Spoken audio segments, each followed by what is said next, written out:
I'm Zach O'Brien. And I'm Delaney Hahn. And it's time for the BBN Weekly News. This week, Stage Deckline has a report on the recent snow days, and Abby Hermosillo will give us this weekend's weather as well as a spotlight on the cheer team. We've had 4 long snow days. Although they may be awesome, making the call can be a tough decision. Stage Deckline has a story. Every winter, the one thing every student hopes for is a snow day, but not many know exactly what it takes for their day off. To learn more about the decision-making and planning that go into canceling school, I spoke with Superintendent Mr. Rumford. The reason we changed the school schedule really are 2 reasons. The first one is if it's too dangerous to come to school. And that can be roads, it can be anticipated weather, it could be our buildings failing in some way. But if we feel it's too dangerous to come to school for the majority of students, we'll cancel. And so we keep an eye on mostly precipitation and road conditions. Unfortunately, poor weather conditions can lead to the cancellation of school activities and sports. Postponing and rescheduling events can be tricky. The snow will stop by noon or early afternoon, and we'll get things cleared, and we could have evening events, like we could have a practice or a club meeting or something along that line. We typically stay away from scheduled games or performances if we call a full school day, and it's just to be kind of in consideration of the school district having to come to town or people in town having to get out. But if we can just kind of let our kids that can get there open we'll give an opportunity to get out of the house and practice or meet with their clubs or whatever it is they need to do. Canceling school for weather is a difficult process, so the next time you're waiting for that snow day, think about all the factors the school staff has to consider to make that decision. For BBN, I'm Sage Deckline. The average cost of a bachelor's degree is over $100,000, which is why it's important for students to take advantage of the scholarship opportunities available. Here in Scott City, students have the opportunity to apply to thousands of dollars in scholarships through the Scott Community Foundation. Leslie Meyer, the Community Development Coordinator for Scott Community Foundation, has some insight on how students can apply for scholarships. The Scott Community Foundation scholarships are made available for Scott Community High School students, continuing education students, as well as out-of-county students.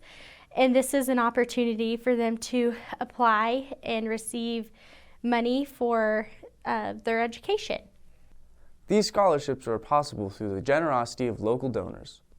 The scholarships are made available by donors that are in memory of someone or by organizations and businesses, as well as we have some scholarships through the foundation. And these scholarships range from anywhere if you're going into a university or college, as well as technical school.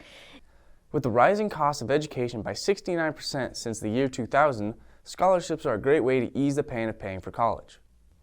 So we encourage students to apply for these scholarships mainly because we have such a wide range of available scholarships, and it's not just for students that have your 4.0 GPA.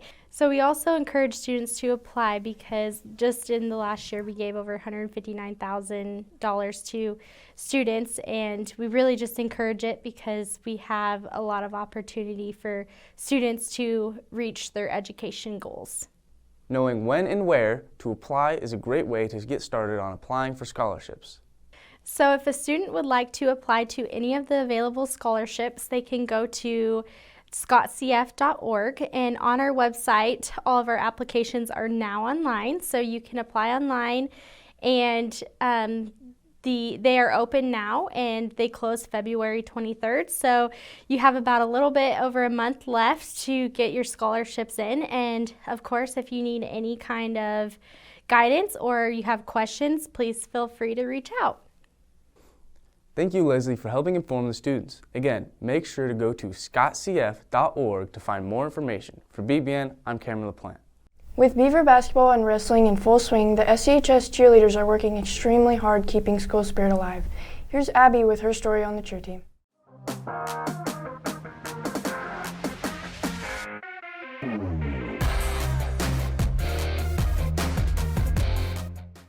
The SCHS cheerleading team keeps school spirit alive at many sporting events. Cheerleading is a long-standing tradition here in Scott City. The members of the cheerleading squad have big goals for themselves this year. As a team overall, I would say it's just being able to start routines again, because when I was a freshman, we wanted to do some, but we never really did. And so for this year, I believe it is routines as well as stronger stunting. We have some really strong girls and some really good flyers, and so stunting is going really well, and so are the routines. It can be quite exhausting keeping up with the rigorous schedule that they have. So during basketball season, we normally have 2 games a week, and so we're there for about 4 hours on game days. So that's 8 hours. And then on the days that we don't have games, we have practice for an hour and a half each day, except for Wednesdays, but we have practice on Wednesdays, not every Wednesday. And then also in the winter, sometimes we have wrestling on Saturdays too, and that's, not everyone goes, but that's an all-day thing for people who go. So a lot of times you leave at like 6 or 7 in the morning and you're not getting home until like 10 at night. So especially during the winter, there's a lot of hours that we put in. As spectators, there are things that we can do to support the cheerleading team. Participate in like cheers if we're saying like stand up, have good school spirit. The cheerleaders will be traveling to Sterling this weekend for the basketball tournament. You can also support the cheerleading team this week through their Krispy Kreme fundraiser. For BBN, I'm Abby Hermosillo.